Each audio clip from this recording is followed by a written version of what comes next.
Bienvenue dans le débat de France 24. On va revenir ce soir sur cette victoire historique de Lula au second tour de la présidentielle au Brésil. À 77 ans, l'ancien président de gauche revient au pouvoir pour un troisième mandat, 12 ans après l'avoir quitté. Une victoire de justesse avec 50,9% des voix face au chef de l'État sortant d'extrême droite, Jair Bolsonaro. Jair Bolsonaro qui d'ailleurs n'a toujours pas pris la parole. Il doit s'exprimer dans la journée selon l'un de ses alliés. Après une campagne extrêmement violente et polarisée, Lula pourra-t-il réunir les Brésiliens? Quid du bolsonarisme? Quelle sera sa marge de manœuvre face à un Congrès dominé aujourd'hui par les conservateurs? Sera-t-il en mesure de redresser la première économie d'Amérique latine? Quelle place pour le Brésil de Lula sur la scène internationale? On va en débattre ce soir avec nos invités. Virginie Jacot-Berger-Lavoué, journaliste aux Échos, auteur de Brésil, voyage au pays de Bolsonaro aux éditions du Rocher. Virginie Jacot-Berger, bonsoir. Bonsoir. Merci beaucoup d'être avec nous. François-Michel Le Tourneau, à vos côtés, géographe au CNRS, spécialiste du Brésil et de l'Amazonie. Bonsoir. Bonsoir. Armelle Enders, historienne du Brésil à l'université Paris 8. Bonsoir également. Et puis par Skype, depuis Sao Paulo, João Whittaker, membre du Parti des travailleurs, proche de Fernando Haddad, ancien maire de Sao Paulo, architecte et directeur aussi de la faculté d'urbanisme à l'université de Sao Paulo. Bonsoir, João Whittaker. J'aimerais qu'on revienne d'abord sur l'annonce de la victoire de Lula. C'était cette nuit. Et ses partisans, vous allez voir, on célébrait ces résultats. On va voir aussi les déclarations de Lula juste après l'annonce de sa victoire. Regardez. Le geste de la victoire et du soulagement. Lula est élu président pour la 3e fois. Un retour historique et des millions de partisans qui l'acclament. Un peu plus tôt, à l'annonce des résultats, une immense émotion. La victoire est serrée, 50,9% pour le candidat de gauche et 49,1% pour son adversaire Jair Bolsonaro. C'est un sentiment de soulagement, de joie. On a beaucoup souffert. Et moi, je suis sortie tous les jours pour militer, essayer de faire basculer l'élection. On a réussi, Lula est de nouveau président. On va être heureux. À 77 ans, Luiz Inácio Lula da Silva, c'est son nom complet, avance sereinement vers la scène pour prendre la parole, félicité par son entourage proche. Merci à tous. Le Brésil est ma priorité, le peuple est ma cause. Et combattre la misère est la raison pour laquelle je vivrai jusqu'à la fin de mes jours. Dans le camp de l'extrême droite, c'est la stupeur. Jair Bolsonaro a perdu avec un écart de seulement 2 millions de voix sur 156 millions d'électeurs, l'écart le plus serré de l'histoire de la démocratie brésilienne. Lula ne sera pas en mesure de gouverner. Ses programmes qui incluent l'avortement, la violence et la drogue ne passeront pas à l'étape du Parlement. Pour l'heure, Jair Bolsonaro, que l'on voit ici juste après le vote, n'a pas encore reconnu sa défaite. Il est enfermé dans son palais de l'Alvorada à Brasilia. João Whittaker, on vient de le voir, c'est une victoire sur le fil pour Lula. C'était avant tout un vote contre Jair Bolsonaro, contre le président sortant d'extrême droite. C'est une victoire pour la démocratie. Est-ce que vous êtes soulagé? Oui, bien sûr. Bonsoir. On est tous très soulagés. Je pense que c'est un vote qui est un peu divisé. Il y a une base de vote de Lula qui est déjà traditionnelle, autour de 30% peut-être que le Parti des travailleurs a toujours eu. Mais Lula a su effectivement élargir cette base, aidé beaucoup par le propre président Bolsonaro qui ces derniers mois a augmenté énormément toutes ces bravades contre la démocratie, toutes ces démonstrations d'autorité, etc. Ce qui a aidé un peu à composer un front beaucoup plus ample et beaucoup plus démocratique qui en fait a exprimé hier son envie de ne plus avoir cet engouffrement dans la tragédie de la barbarie que l'on était en train de subir au Brésil. Virginie Jacot-Berger, ce front démocratique, comme l'appelle João Whittaker, Finalement, il n'a emporté que de justesse, 0,9% de plus, 2 millions de voix seulement de plus que Jair Bolsonaro, c'est très peu. C'est l'écart le plus serré depuis la fin de la dictature. Ça vous étonne que ce résultat il soit si serré ? Alors, ça ne m'étonne pas parce que je suis quand même le Brésil depuis un petit moment et puis j'étais pour les échos, j'étais sur place. Et qu'est-ce que ça signifie Ça signifie, on l'a beaucoup souligné, c'est quand même un Brésil malheureusement complètement polarisé. Moi, j'ai vraiment vu la différence entre la campagne de cette année comparée au mandat de 2018. Où, à cette époque, il y avait vraiment l'envie d'un rejet de la corruption, des partis en place. Et Bolsonaro, se dire que c'était comme ça un peu un chevalier blanc, même si ce n'était absolument pas le cas, parce qu'il était député depuis 30 ans, et on ne peut pas dire qu'il a sans doute... Enfin, en tout cas, il n'avait pas de charge de corruption, donc ce qu'il a aidé à lui se faire passer pour comme ça une nouvelle voie. Il a promis de régler tout le problème de la corruption, de la violence. Et sur cette promesse-là, il a été élu dans une réaction vraiment de rejet contre la gauche qui était au pouvoir et les partis alliés. Donc ça, c'était le Brésil de 2018. Aujourd'hui, c'est-à-dire qu'à cette époque, il y a encore 4 ans, vous imaginez, ce n'était pas non plus une éternité, il y avait encore un Brésil qui se parlait, des Brésiliens qui, certes, n'avaient pas les mêmes idées, mais discutaient, échangeaient, s'engueulaient peut-être, enfin voilà. Mais aujourd'hui, on se déchire même... Aujourd'hui, c'est un pays totalement fracturé. Mais même dans les familles, tout à fait. On se déchire aujourd'hui. J'ai des contacts que j'ai quand même entretenus. Et puis après, je suis allée dans beaucoup de bureaux de vote. Donc, j'ai vu des gens aussi bien aisés que dans les communautés. Ce qu'on appelle les communautés, c'est donc les favelas. Et donc, une population très diverse. Et dès que vous entrez un peu dans leur entourage, il y a vraiment des gens, ils ne parlent plus à un oncle, ils ne parlent plus à un cousin. C'est ça ce qui s'est passé au Brésil. Pourquoi il faut quand même, là, à un moment donné, dire qui est responsable de cette situation ? De la même manière que Trump a complètement vraiment agité les braises vraiment avec le côté populiste et déviser le peuple américain. Alors, d'une autre manière, le Brésil a bien évidemment ses spécificités, mais je suis désolée, l'étiquette de Trump tropical, elle n'est pas venue pour rien. Effectivement, lui, dans sa stratégie, en tout cas politique, c'est ce qu'il a essayé de faire. Il a essayé de diviser les gens et ça n'a fait que davantage fracturer, quoi. Et sur le score, qui effectivement est quand même très faible sur un pays de 215 millions d'habitants, je pense que ce qu'il faut dire, c'est qu'aujourd'hui, quand même, il faut voir que Lula a la victoire, à l'arraché, mais il a la victoire. Et on peut dire, moi j'ai quand même interrogé cette nuit, même à distance, je pense que tous, on était suspendus sur cette élection. Vous savez, il y a même des gens qui ont voté, peut-être Lula, qui ne sont pas du PT et qui se sont dit, il faut vraiment que... Oui, il y a eu un front c'est en fait un front renversé. Aujourd'hui, c'est vraiment un front pour beaucoup. Ça a été, on veut absolument passer à autre chose.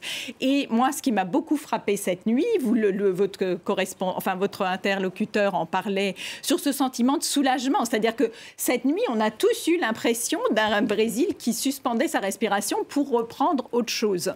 Alors, ceci étant, je pense qu'il faut aussi souligner que Lula, aujourd'hui, arrive à ce score, mais qu'il est dans un pouvoir de coalition. Il a fait coalition avec un vice-président qui est plutôt de centre. Et puis le Congrès, aujourd'hui, est dominé par les conservateurs. Mais peut-être aussi que cette coalition va l'aider à négocier. Et puis, Lula est plutôt un habile négociateur. On va en reparler de ça, comment il va faire justement pour faire avancer les choses au Brésil. Armel Enders, ce score si serré, ça montre quoi selon vous ? Ça montre que finalement, le bolsonarisme, il s'est un peu enraciné dans la société brésilienne pendant ces années de Jair Bolsonaro au pouvoir ? Oui, ça vient d'être dit. Alors, la polarisation, elle était déjà très forte en 2018. Il y avait déjà des gens qui ne se parlaient plus. Mais là, c'était très violent, cette campagne. Absolument. Et non, là, il y a vraiment 2 pays qui se regardent. Lula a commencé ainsi, d'ailleurs, son discours hier, en disant, voilà, les Brésiliens se sont prononcés sur 2 projets de pays totalement différents. Bon. Après, il a proposé de transcender cette différence, mais ça sera extrêmement difficile. C'est des visions du monde qui s'opposent. Et le soulagement, c'est parce que pour tous ceux qui ont voté Lula, même sans être pétistes, même sans aimer Lula, c'est la sensation d'avoir échappé au gouffre. Et d'avoir sauvé la démocratie. Voilà, et qu'un deuxième mandat de Bolsonaro, c'était un point de non-retour pour pour l'Amazonie, mais je pense que ce n'est pas seulement ça qui préoccupait les gens, c'était les institutions, le fait de renverser la Cour suprême, enfin de passer à une dictature, parce que c'est malgré tout le projet de... C'est pas tout à fait un Trump tropical, il a quelque chose de plus, hein, c'est quelqu'un pour qui la dictature militaire n'est pas une nostalgie, mais un projet à finir, en fait, hein, qui était l'élimination de ce qu'il appelle la gauche, ce qui est extrêmement vaste. François-Michel Le Tourneau, la démocratie brésilienne, elle a été sauvée cette nuit ? Alors, je pense qu'elle va mieux, effectivement. En même temps, le soulagement est dans le camp de Lula, il n'est pas dans le camp des bolsonaristes. Donc, on a aussi une partie du Brésil qui n'est pas soulagée du tout. Et je pense que ce qu'il faut remarquer aussi, c'est que quand on était cet été, les sondages donnaient une très ample victoire à Lula. Ça s'est beaucoup resserré au fur et à mesure. Donc, ce dont on s'aperçoit, c'est qu'il y a les gens qui étaient en faveur de Bolsonaro, bien sûr, mais aussi beaucoup de gens qui étaient contre Lula.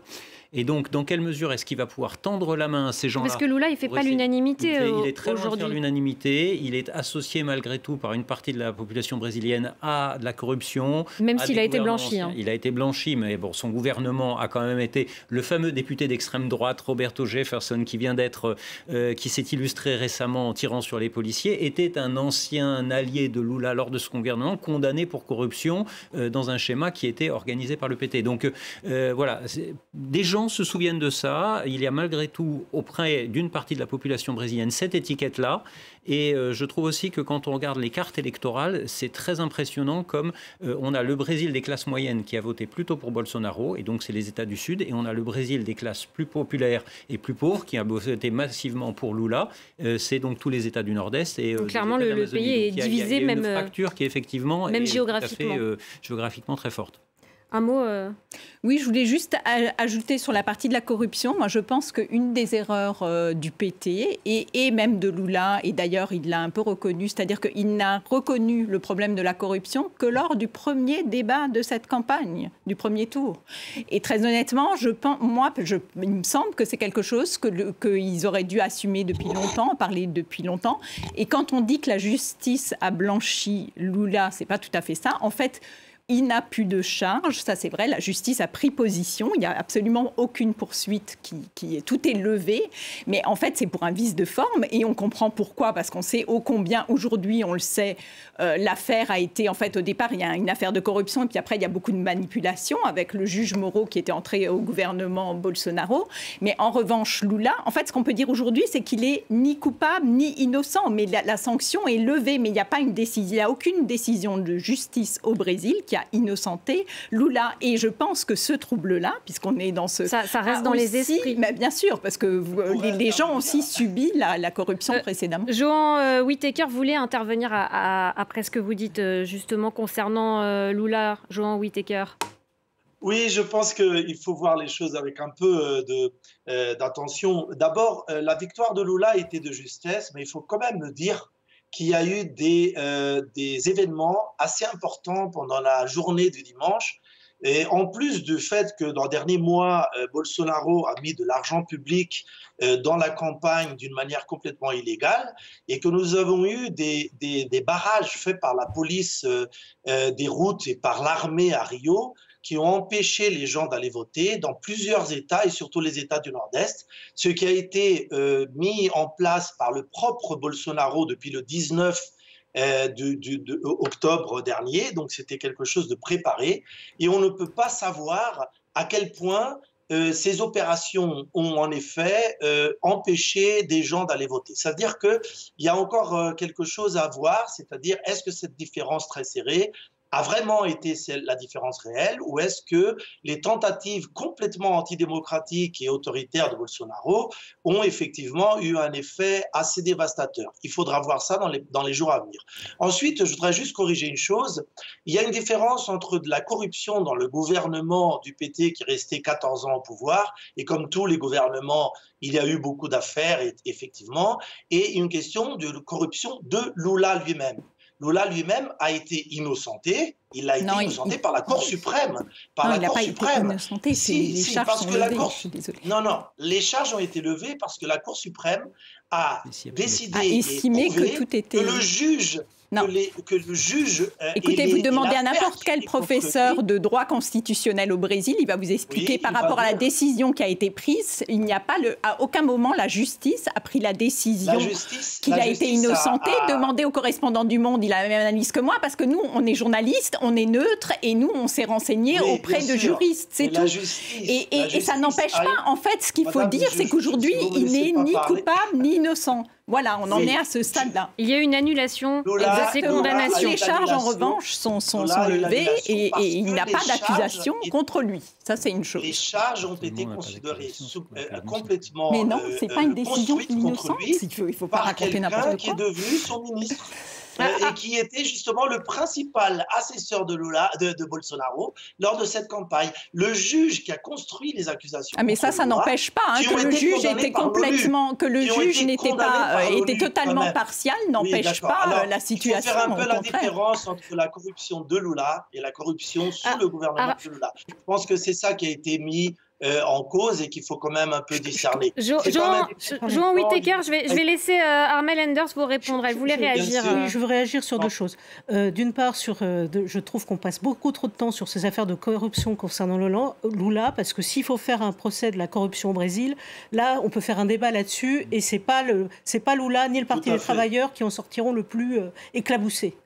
C'est pas le PT qui a le plus de procès et d'affaires et de condamnations. Sur les trois derniers mandats, quand même, ils sont largement concernés. Dans la justice, après les autres partis aussi. Moi, je ne vous dis pas ce que vous me laissez me parler. Est-ce que je peux parler, s'il vous plaît? Je suis tout à fait d'accord. Armelle Enders, vous me coupez la parole.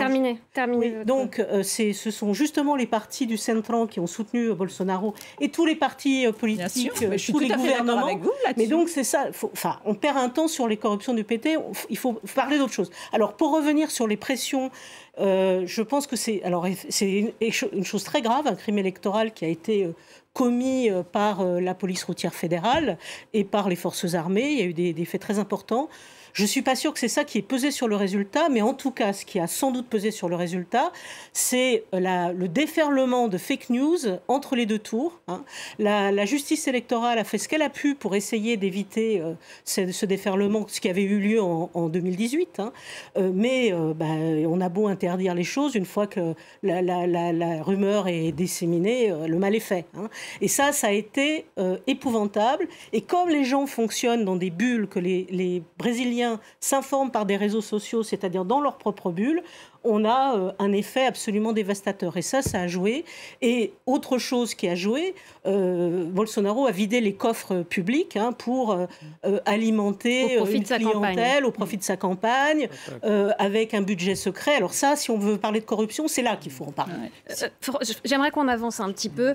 François-Michel Le Tourneau, Jair Bolsonaro, il n'a toujours pas réagi. Il doit parler normalement dans l'après-midi au Brésil, c'est ce qu'annoncent ses alliés. C'était prévisible ce silence.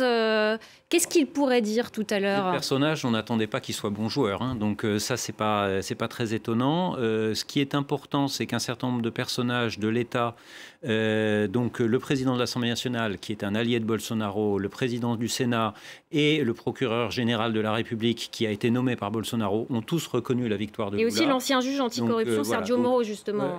Disons que pour le moment, on ne voit pas comment est-ce que le président pourrait commencer à contester avec autant de voix qui ont dit que la victoire était actée. Et par ailleurs, la seule chose qui est embêtante, c'est que les forces armées n'ont toujours pas reconnu ou se sont pas véritablement exprimées, peut-être par respect pour le président en attendant qu'il parle, mais disons que on ne voit pas pour le moment surtout de prétexte. C'est pas la même situation aux États-Unis où on peut toujours pinailler sur le vote d'un État ou d'un autre, faire recompter des bulletins et tout.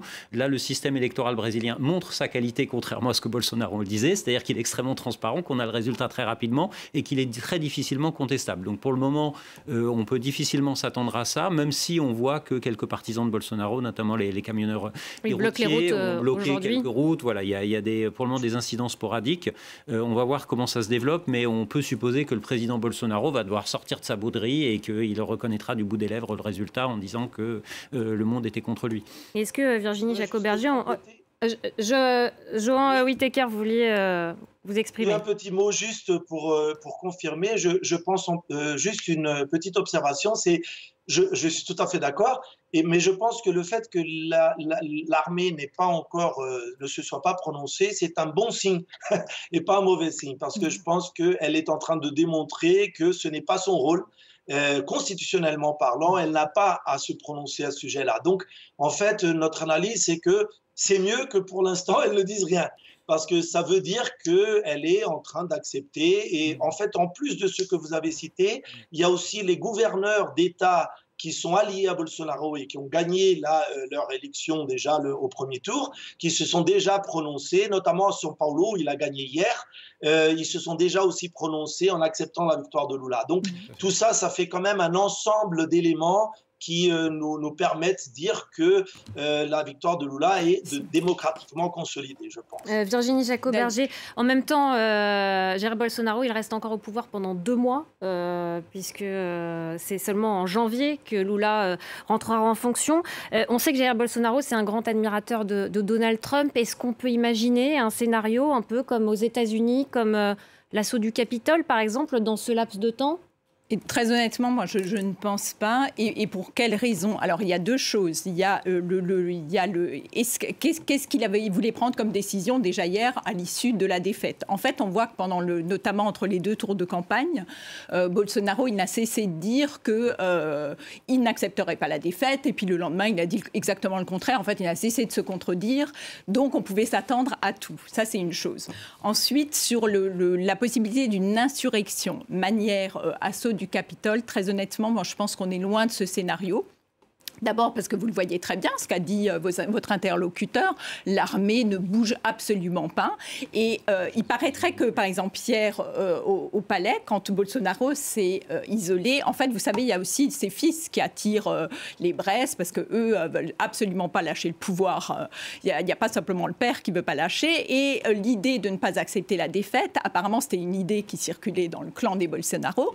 Mais il y a eu comme ça un tournant hier, au soir des élections, au moment où, ce que vous évoquiez tout à l'heure, Arthur Lira, donc le président de la Chambre des députés, proche de Bolsonaro, a décidé de reconnaître, et c'est quand même la moindre des choses si les institutions sont respectées, la victoire de Lula.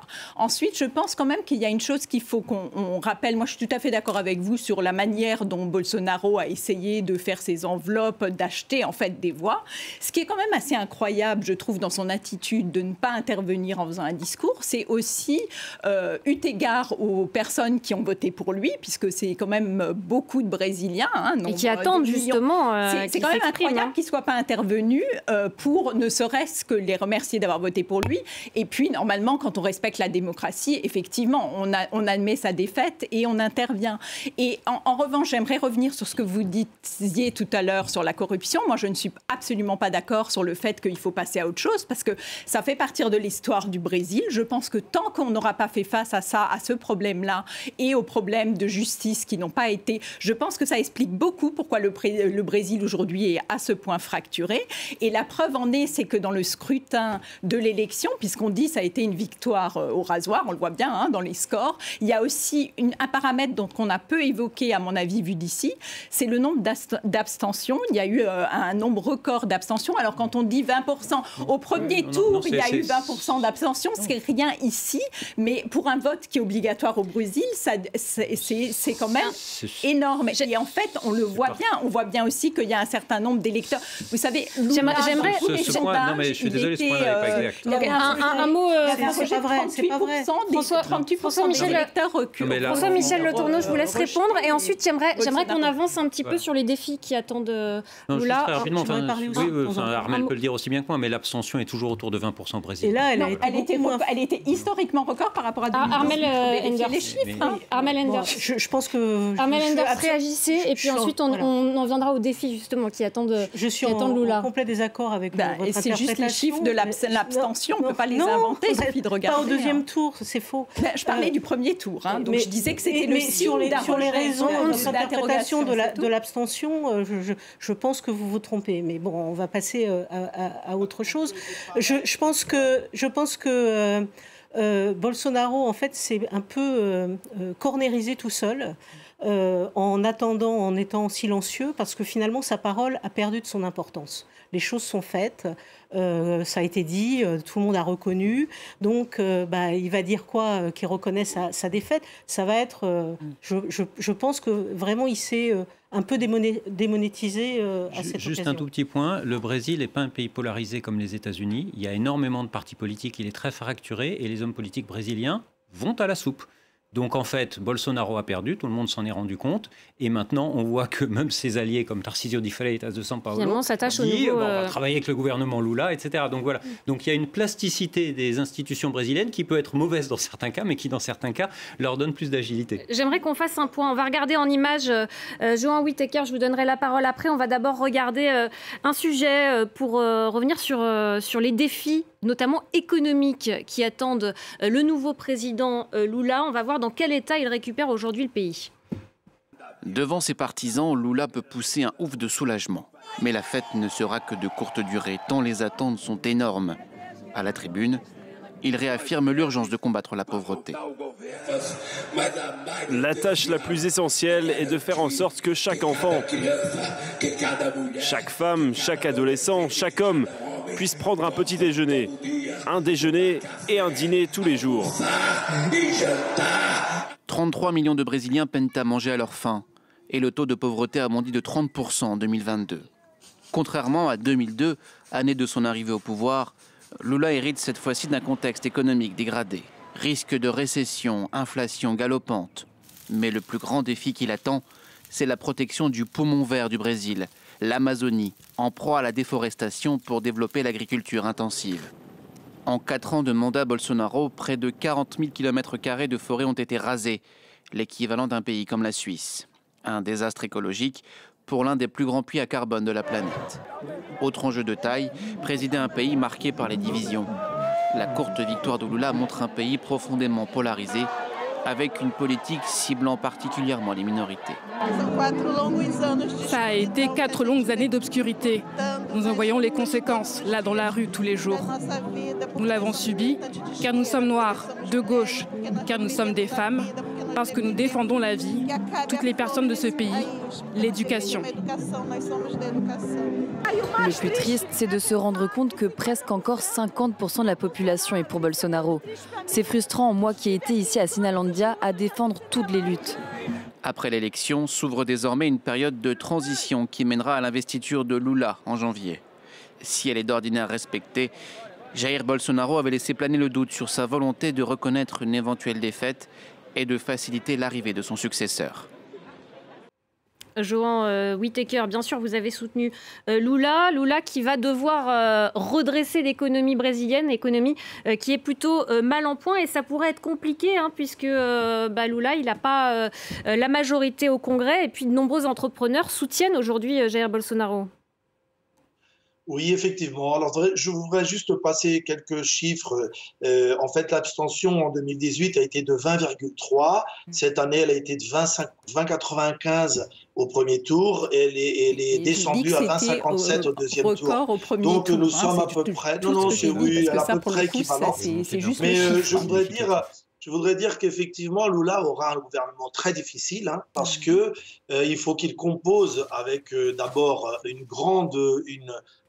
un très grand nombre de personnes qui pensent très différemment le Brésil, et ensuite parce qu'il y a certains points qui ont déjà été décidés, par exemple le budget de l'année prochaine a été déjà voté cette année, par exemple le budget secret qui a été encore un élément de corruption qui a été repris par le président Bolsonaro et qui a quand même près de 4 milliards d'euros qui sont impliqués dans ce budget secret. Donc ça veut dire Lula aura, je pense, un premier moment de pas mal de mois où il va devoir mettre en place, réarranger la maison, comme on dit, pour pouvoir essayer de voir un horizon un peu plus un peu plus ouvert et un peu plus clair à partir du deuxième semestre de 2023. Je pense que ça ne va pas être facile parce qu'en plus, il faut se rappeler qu'il doit travailler avec une assemblée, avec un congrès national qui ne lui est pas favorable. C'est-à-dire que le Brésil a ce problème d'un présidentialisme très dépendant justement d'avoir un appui au Parlement. Et donc, Lula va devoir négocier une encore plus grande portée de ses appuis qui va même dans les partis qui aujourd'hui ont appuyé Bolsonaro. Donc, ça ne va pas du tout être facile, vous avez tout à fait raison. Mais je pense que ce qu'on a dit au début du débat, c'est maintenant on est soulagé. Et maintenant, on peut y penser avec un peu plus de calme, parce que jusqu'à maintenant, on était vraiment complètement renversé par une logique qui était une logique de la violence, une logique de la mort, une logique de la destruction, une logique de l'inacceptation de toutes les différences, qui, heureusement, rien que ça change un peu la morale et l'humeur générale dans le pays. Je pense que c'est très important. Armel Enders, l'arrivée de Lula, ça va changer le moral du pays. C'est quoi sa priorité? Ça va être s'attaquer à la pauvreté qui a augmenté? Alors la pauvreté a augmenté, il y a un retour en arrière quand même par rapport à il y a une vingtaine d'années. Mais à cause aussi de la conjoncture internationale, à cause de la conjoncture du Covid. Internationale, à cause des choix qui ont été faits ces dernières années aussi. Alors le moral, pour la petite majorité de Brésiliens, et sans doute, il n'y a pas que des électeurs au Brésil, hein, au-delà de ça, c'est certainement, ça redonne l'espoir. Enfin, c'était visible aujourd'hui hein, dans les messages que j'ai pu lire. Pour l'autre partie, en revanche, c'est bien sûr ce que disait François-Michel Le Tourneau, c'est autre chose. Hein, c'est un moment d'angoisse, hein, sans doute. Pour Lula, il y a un fil conducteur dans toute la carrière de Lula, dans sa vie politique, c'est la lutte contre la faim. Pour lui, c'est, je crois, le but, son objectif politique depuis qu'il est rentré en politique, c'est ça, c'est que les Brésiliens fassent 3 repas par jour. Il l'a dit en 2002, il l'a dit même avant dans les autres campagnes électorales, il l'a dit donc pendant sa campagne de 2002, quand il était, les programmes qu'il a mis en place, c'était fin zéro. Et il l'a redit, c'est constant. Et aujourd'hui, ce n'est pas le cas pour 15% des Brésiliens pour 33 millions de personnes. Qui ne mangent pas à leur faim. Donc ça, c'est son objectif et il fera ce qu'il faut pour ça, y compris des compromis et des compromissions, parce que le Brésil, il y a une corruption systémique et on ne gouverne pas sans des échanges, sans négocier. Lula aussi, et il est très fort pour ça. Lula qui a promis aussi beaucoup pour l'environnement, on va l'écouter.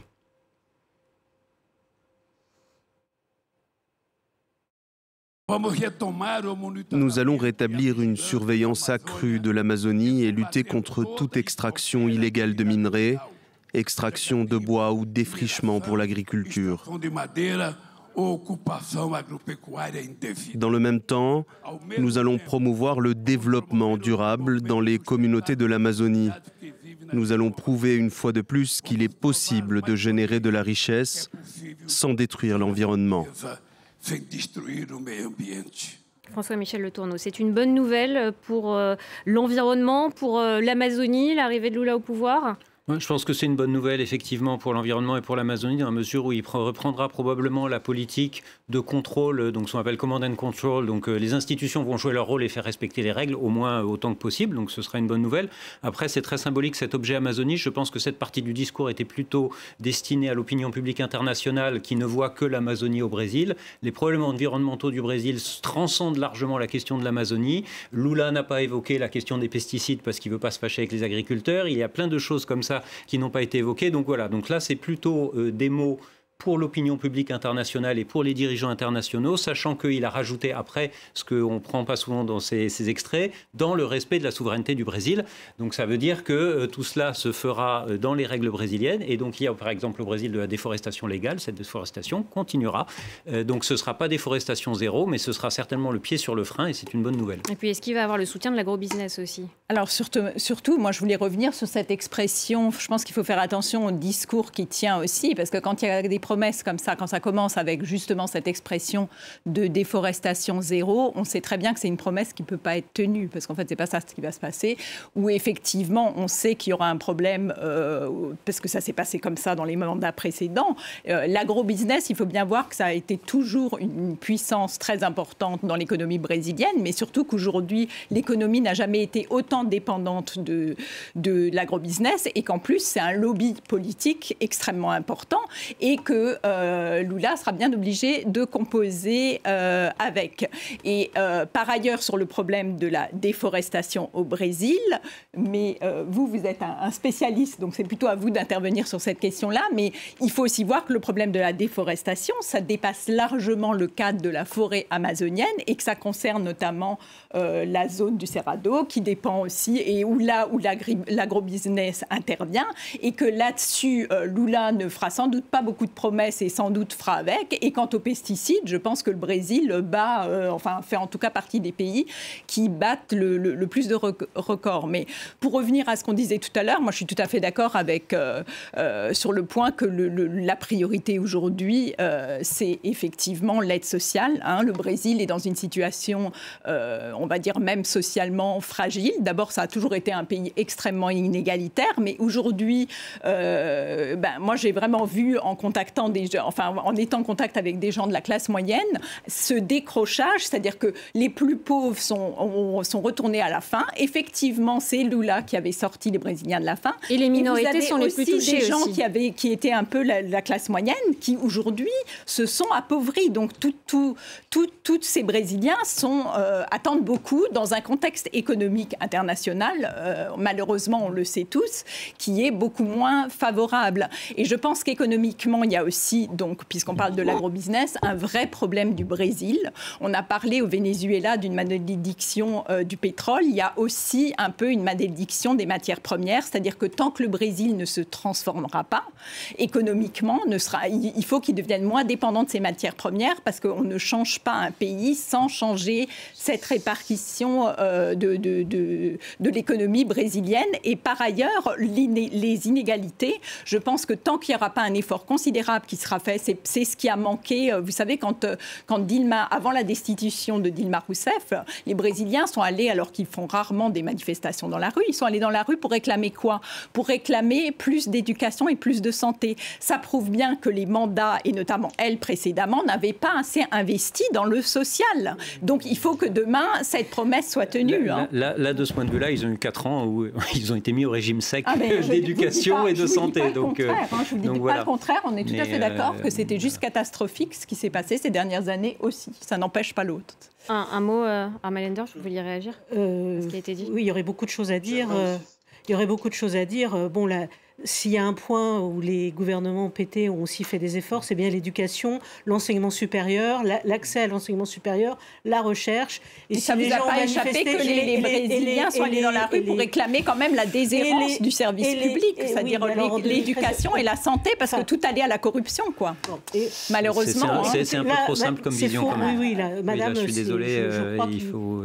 Alors comment vous expliquez qu'ils sont allés dans la rue en 2014? Ils ont bien réclamé plus d'éducation. Oui, mais on ne s'entend plus. J'aimerais. Il y a Jean Whittaker qui veut s'exprimer. On va l'écouter tout de suite. Jean Whittaker, je vous écoute. On vous écoute. Oui, non, juste dire que sur l'éducation, je ne vais même pas entrer sur ce thème parce que c'est très, très, très reconnu ici que le gouvernement Lula, avec notamment Fernando Haddad, a doublé le nombre d'universités publiques pendant sa gestion. Il a mené le nombre d'étudiants d'universités de 2 millions à 8 millions pendant les gouvernements de Lula Dilma. Donc, ça a été une révolution dans l'éducation. Je voudrais juste dire au sujet de l'Amazonie quelque chose d'assez symptomatique. C'est qu'il y a eu dans les votations, quand on voit les États qui font la périphérie de l'Amazonie, le cercle autour de l'Amazonie, ils ont tous eu la victoire de Bolsonaro. Ce sont justement les États où se passe la déforestation, où se passe le défrichement autour de la monoculture et du bois. Et c'est là les États où il y a eu le plus de cas qu'on appelle ici de harcèlement politique, ça veut dire de propriétaires d'entreprises de bois, etc., qui faisaient du chantage avec leurs employés pour qu'ils votent Bolsonaro. Alors que dans l'État d'Amazonas lui-même, ça veut dire l'état de la forêt lui-même, Lula a gagné. Alors ce sont des chiffres qui montrent un peu comment justement Bolsonaro, qui, il faut se souvenir, la question par exemple des pesticides, c'est Bolsonaro qui a ouvert les portes, il a plus que doublé les autorisations de pesticides au Brésil pendant sa gestion. Donc, il va y avoir quand même, je pense, une réaction assez forte. C'est évident qu'on ne peut pas dire qu'en Amazonie, il y aura une déforestation zéro du jour au lendemain, mais on était sur une voie quand même beaucoup plus civilisatrice que ce que l'on a eu pendant les 4 ans de destruction totale de Bolsonaro, ça c'est sûr. Il nous reste 2 minutes, j'aimerais juste vous poser une question sur la future politique étrangère de Lula. Lula qui a affirmé que le Brésil était de retour sur la scène internationale, que le Brésil ne serait plus un paria. Armel Enders, ça va passer par quoi? Juste un mot, un petit tour de table et puis... Ça va, je pense qu'il a une expérience internationale extrêmement forte, Lula. Hein. C'est quand même le président brésilien qui avait mis le Brésil au cœur qui en a fait un acteur important des relations internationales. Donc, il veut reprendre cette expérience-là. Et puis, effectivement, là aussi, c'est un point sur lequel il diverge complètement de Bolsonaro, qui a été isolé, s'est isolé de partout, et complètement, c'est quelqu'un qui ne voyageait pas du tout, et qui ne voyage pas. Hein. Donc, c'est clair que là, on a un retour du Brésil comme un acteur. Et en même temps, François-Michel Le Tourneau. La politique externe de Bolsonaro était un échec complet, surtout un chaos complet. Personne n'a jamais compris ce qu'il voulait faire en politique extérieure. Son ministre des Affaires étrangères, enfin le premier, était absolument illisible. Donc du coup, quoi que Lula fasse, si c'est à peu près ordonné, si ça reprend les canons de l'État brésilien, parce qu'il y a une diplomatie brésilienne qui a une longue histoire et qui fonctionnait bien, déjà ça, le Brésil sera de lui-même de retour sur la scène internationale, eu égard à sa puissance économique et à son rôle dans le monde. Un dernier mot Oui, si on peut justement, on l'a bien vu dans les félicitations d'Emmanuel Macron, de tous les présidents en fait. Mais Emmanuel Macron qui a dit vouloir renouer le lien d'amitié entre la France et le Brésil. Alors qu'on voit bien qu'il n'y avait plus aucun, enfin effectivement, il y avait un isolement diplomatique qui était quand même considérable. Et ça, c'est vraiment complètement de la responsabilité de Bolsonaro. Et ce qui va se passer aujourd'hui, il faut voir que la figure de Lula, on le sait, là pour le coup, c'est quand même un animal politique incroyable. Il n'y a aucun président de toute l'histoire du Brésil qui a réussi à faire 3 mandats. Il a cet atout-là. Il a des contacts, donc, et aussi la respectabilité avec beaucoup de relations diplomatiques. On voit d'ailleurs qu'il y a déjà des visites. Même les Américains veulent envoyer le Jack Sullivan cette semaine au Brésil. Donc, il y a tout un jeu diplomatique. Et je peux vous dire que même les diplomates d'Itamaraty, l'équivalent du Quai d'Orsay, sont absolument, poussent eux aussi un peu, peut-être pas tous, mais beaucoup, un ouf de soulagement de la reprise de ces relations internationales. J'aimerais juste rajouter un point. C'est le cas Poutine, parce qu'en revanche, là, il y aura un problème à résoudre avec la guerre en Ukraine. Lula qui reste toujours proche de la Russie. C'est ce qu'il avait annoncé en tout cas pendant la campagne. Exactement. Merci beaucoup. Merci à tous les 4. Merci François-Michel Le Tourneau. Merci Virginie Jacot-Berger, Armel Enders et Johan Whittaker depuis Sao Paulo. C'était le débat. Restez avec nous sur France 24. L'information continue.